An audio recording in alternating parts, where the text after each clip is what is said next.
Good afternoon! Piknik-piknikan kami sa Arcasaw. Yes, meron kami mga kakanin.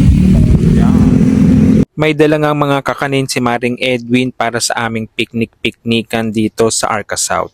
Dala din niya ang kanyang mga toy poodle. Dala ni Maring Edwin yung mga poodle. PM is the kilala. Mga bagong panganak nga yan at dala din niya itong isang itim na toy poodle. Kung sino ang interesado sa mga toy poodle ni Maring Edwin, PM is the key.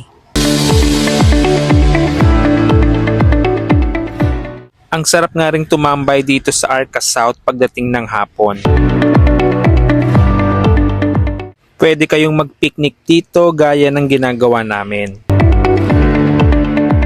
Pwede nyong pagmasdan ang mga nagwagwapuhang kalalakihan at nagagandahang mga kababaihan na nag-exercise dito.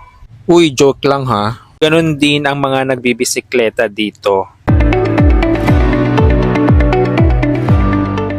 Ayan nga at inilabas na ni Maring Edwin ang kanyang mga toy poodle para makalanghap din ng sariwang hangin dito sa Arca South.